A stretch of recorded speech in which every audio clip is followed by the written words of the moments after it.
2 மக்கபேயர் அதிகாரம் 8. யூதாவின் வெற்றிகள். யூதாவின் கிளர்ச்சி. யூதா மக்கபேயும் அவருடைய தோழர்களும் யாருக்கும் தெரியாமல் ஊர்களில் நுழைந்து தங்களுடைய உறவினர்களை அழைத்து யூத நெறியில் பற்றுறுதியோடு இருந்த மற்றவர்களையும் சேர்த்து ஏறத்தாழ 6000 பேரை திரட்டினார்கள். அவர்கள் ஆண்டவரை துணைக்கு அழைத்து அனைவராலும் ஒடுக்கப்பட்ட மக்களை கண்ணோக்கும்படியும் இறை பற்றில்லாத மனிதரால் தீட்டுப்பட்ட கோவில் மீது இரக்கம் கொள்ளும்படியும் மன்றாடினார்கள்.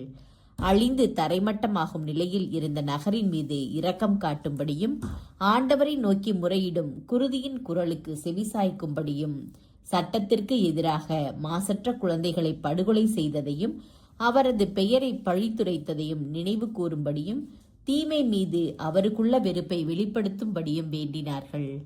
மக்கபே தம் வீரர்களுக்கு முறையான பயிற்சி அளித்ததால் பிற இனத்தார் அவரை எதிர்த்து நிற்க முடியவில்லை. ஆண்டவருடைய சினம் அப்போது இரக்கமாக மாறியிருந்தது.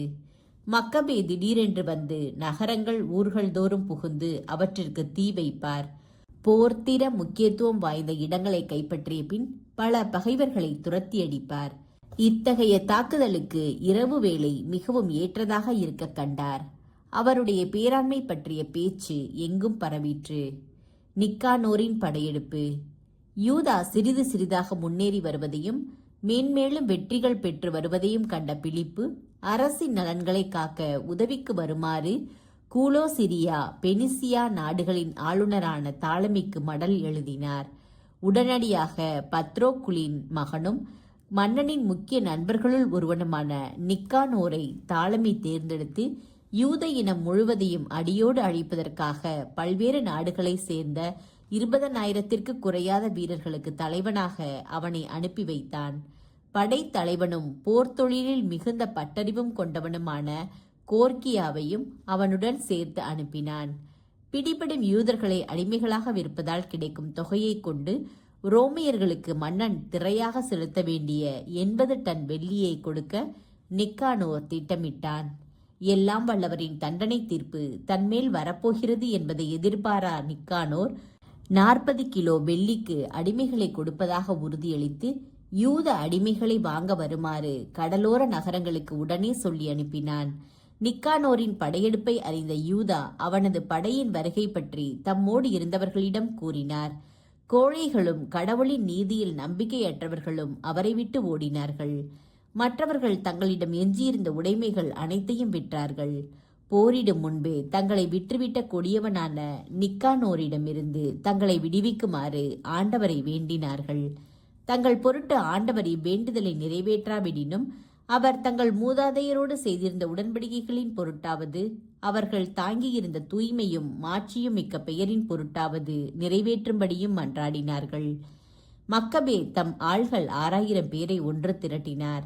பகைவரை கண்டு கலங்காதிருக்கவும் தகுந்த காரணமின்றி தங்களை எதிர்த்து வருகின்ற பெருந்திரளான பிற இனத்தார் முன் அஞ்சாமல் இருக்கவும் துணிவுடன் போராடவும் அவர்களுக்கு அறிவுரை கூறினார். மேலும் சட்டத்துக்கு முரணாக பிற இனத்தார் திரு உறைவிடத்தை தீட்டுப்படுத்தியதையும் இழிவுற்ற நகருக்கு கொடும் செயல் புரிந்ததையும் தங்கள் மூதாதையருடைய வாழ்க்கை முறையை மாற்றியதையும் தங்கள் கண்முன் கொள்ளுமாறு அறிவுறுத்தினார். பிற இனத்தார் படைக்கலன்களையும் தீரச் செயல்களையும் நம்பியிருக்கின்றனர். நாமோ நம் எதிரிகளையும் ஏன் உலகம் அனைத்தையுமே ஒரு தலையசைப்பால் அழிக்கக்கூடிய எல்லாம் வல்ல கடவுளை நம்பியிருக்கிறோம் என்று அவர் கூறினார். மேலும் தம் மூதாதையருக்கு உதவி கிடைத்த நேரங்களை பற்றி அவர்களுக்கு எடுத்து சொன்னபோது சனகெரிபின் காலத்தில் 185,000 பேர் அழிந்தனர் என்று மொழிந்தார்.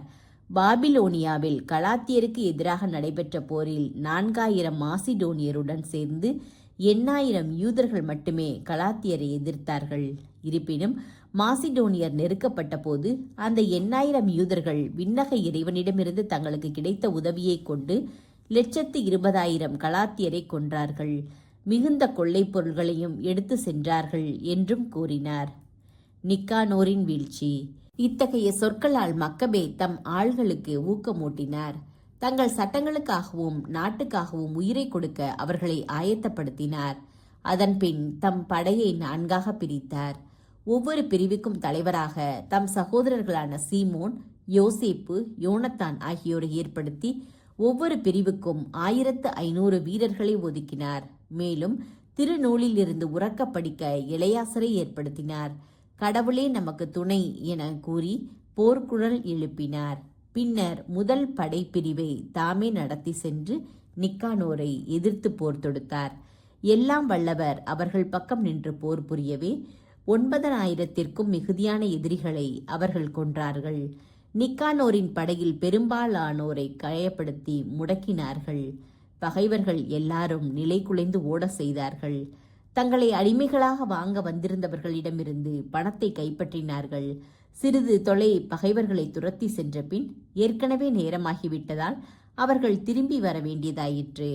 அன்று ஓய்வு நாளுக்கு முந்தைய நாளாய் இருந்த காரணத்தால் நீண்ட தொலை அவர்களை துரத்தி செல்லும் முயற்சியை கைவிட்டார்கள். எதிரிகளின் படைக்கலன்களை ஒன்று சேர்த்து பொருள்களை பறித்து கொண்ட பின் ஆண்டவரை போற்றி நன்றி கூறி ஓய்வு நாளை கடைபிடித்தார்கள். ஏனெனில் அவர் அந்நாள் வரை அவர்களை பாதுகாத்திருந்தார்.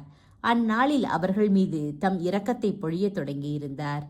ஓய்வு நாளுக்கு பின் கொள்ளை பொருள்களுள் சிலவற்றை போரில் துன்புறுத்தப்பட்டவர்களுக்கும் கைம்பெண்களுக்கும் ஆதரவற்றோர்களுக்கும் கொடுத்தார்கள். எஞ்சியதை தங்களுக்குள்ளும் தங்கள் பிள்ளைகளோடும் பகிர்ந்து கொண்டார்கள். இதன்பின் அவர்கள் பொதுவில் கடவுளிடம் கெஞ்சி மன்றாடினார்கள். தம் ஊழியர்களோடு முழுமையாக நல்லுறவு கொள்ளும்படி இரக்கமுள்ள ஆண்டவரை இறைஞ்சி வேண்டினார்கள். திமோத்தேயு பாக்கீதின் வீழ்ச்சி. திமோத்தேயு பாக்கீது ஆகியோரின் படைகளோடு யூதர்கள் போராடிய போது அவர்களுள் 20,000த்திற்கும் மிகுதியானவர்களை கொன்று அவர்களின் மிக உயர்ந்த கோட்டைகளுக்குள் சிலவற்றை கைப்பற்றினார்கள். மிகுந்த கொள்ளைப் பொருள்களுள் ஒரு பாதியை தங்களுக்குள் பகிர்ந்து கொண்டார்கள். மறுபாதியை போரில் துன்புறுத்தப்பட்டோர், ஆதரவற்றோர், கைம்பெண்கள், முதியோர் ஆகியோருக்கு பகிர்ந்தளித்தார்கள். எதிரிகளின் படைக்கலன்களை ஒன்று சேர்த்து மிக கவனத்துடன் அவை அனைத்தையும் போர்த்திறன் முக்கியத்துவம் வாய்ந்த இடங்களில் சேமித்து வைத்தார்கள். எஞ்சிய கொள்ளைப் பொருள்களை எருசலேமுக்கு கொண்டு சென்றார்கள். திமோத்தேயுவின் படைத்தலைவனை அவர்கள் கொன்றார்கள்.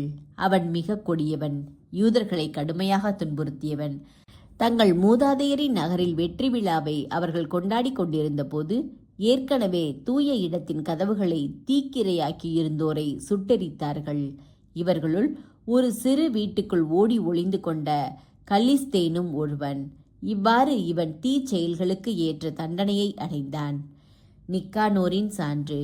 யூதர்களை விலைக்கு வாங்கும்படி 1000 வணிகர்களை கூட்டி வந்திருந்த மாபெரும் கயவனான நிக்கானோரை இழிந்தவர்கள் என்று அவனால் கருதப்பட்டவர்கள் ஆண்டவரின் துணையோடு தோற்கடிக்க அவன் தன் உயர்தர ஆடையை களைந்துவிட்டு தப்பியோடும் அடிமை போல் அந்தியோக்கியை அடையும் வரை நாட்டினூடே தனிமையில் ஓடினான். தன் சொந்த படையை அழித்ததுதான் அவன் கண்ட பெரும் வெற்றி. எருசலேம் மக்களை அடிமைகளாக விற்று அதன் வழியாக கிடைக்கும் தொகையை கொண்டு ரோமைகளுக்கு திரை செலுத்துவதாக உறுதி கூறியிருந்த நிக்கானோர் யூதர்களுக்கு ஒரு பாதுகாவலர் உண்டு என்றும் அவரால் விதிக்கப்பட்ட சட்டங்களை அவர்கள் பின்பற்றுவதால் அவர்களை தோற்கடிக்க முடியாது என்றும் அறிக்கையிட்டான்.